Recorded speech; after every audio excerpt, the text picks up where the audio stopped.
بندے سے گناہ سرزد ہو جاتا ہے اور وہ معافی مانگ لیتا ہے تو اللہ کو وہ بندہ بڑا ہی اچھا لگتا ہے۔ انسان کے اندر چونکہ یہ دونوں چیزیں رکھی گئی ہیں تو کبھی کبھی اس سے گناہ بھی سرزد ہو جائے گا۔ نیکی اس کی عقل، اس کا فہم، اس کا ادراک،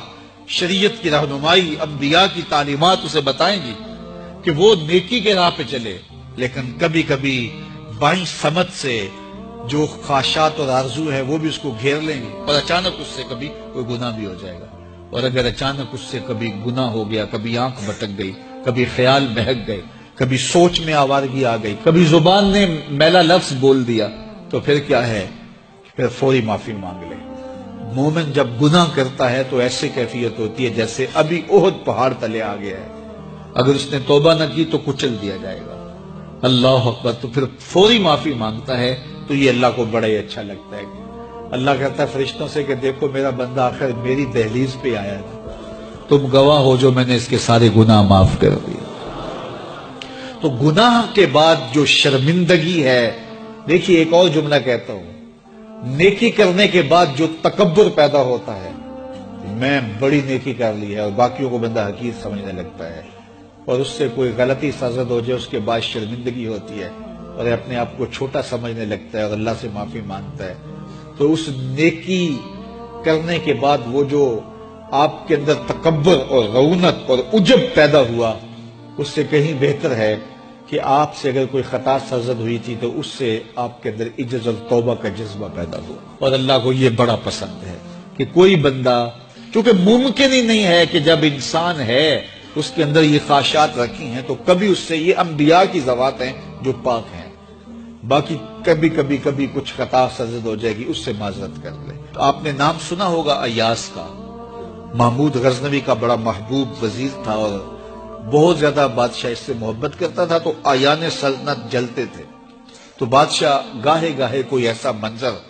ان کو دکھلاتا کہ اس سے میں خاص پیار کیوں کرتا ہوں۔ ایک دن بادشاہ کے ہاتھ میں موتیوں کی بھری ڈبیاں تھی اور محل کے اندر یہ ایک حوض تھا، تالاب تھا، تو اس کے اندر اس نے وہ سارے موتی پھینک دیے۔ شفاف پانی اور نیچے فرش پہ پڑے ہوئے موتی نظر آ رہے ہیں، تو اس نے ایک ایک وزیر کو کہا کہ یہ موتی نکال کے لاؤ اور سنو اپنا لباس اور اپنا بدن نہیں بھیگنے دینا۔ تو سب نے کہا یہ کیسے ہوگا کہ موتی بھی تہ سے نکال کے لائیں اور بدن بھی اور کپڑے بھی نہ بھیگیں؟ تو دوسرے کو کہا، اس نے کہا حضرت یہ کیسے ہوگا، یہ شرط ہٹائیں تو پھر میں نکال کے لاؤں۔ جب بات آئی ایاز کی تو ایاز نے فوراً چھلانگ لگا دی، موتی پکڑے، ڈھونڈے، ہتھیلی میں لیے اور کانپتے ہوئے بدن کے ساتھ بادشاہ کے سامنے پیش ہوا، حضور یہ لے لیجئے۔ بادشاہ غصے میں تھا، تو میں نے کہا تھا لباس اور کپڑے بھیگنے نہیں چاہیے، تیرے بدن سے پانی نچڑ رہا ہے، تیرے لباس سے پانی نچڑ رہا ہے، یہ کیا؟ تو ایاز نے ہاتھ باندھ کے کہا، بادشاہ سلامت، آپ کے دو حکم تھے، ایک حکم یہ تھا کہ موتی نکال کے لانے، دوسرا حکم یہ تھا کہ کپڑے اور بدن بھیگنا نہیں چاہیے۔ ایک کام میں نے کر دیا ہے، دوسری غلطی ہو گئی ہے، معافی چاہتا ہوں۔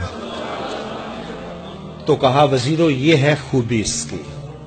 تم نے کہا ہم کیسے نکال کے لائیں، اس تالاب میں اتریں گے تو بدن تو بھیگے گا ہی بھیگے گا۔ تو کہا جب شہوات دی گئی ہیں،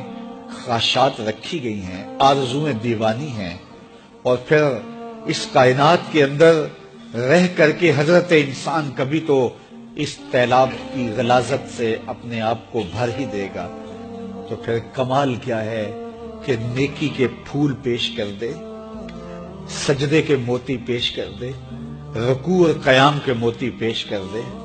ہمدردی، انسانیت کے ساتھ پیار کے موتی پیش کر دے، سارے موتی پیش کرے، پھر مالک کا جلال کہ تیرے کپڑے کیوں بھیگے، یہ گناہ کیوں کیا، یہ گناہ کیوں کیا، ہاتھ جوڑ کے کہے مالک اس کی معافی مانگ،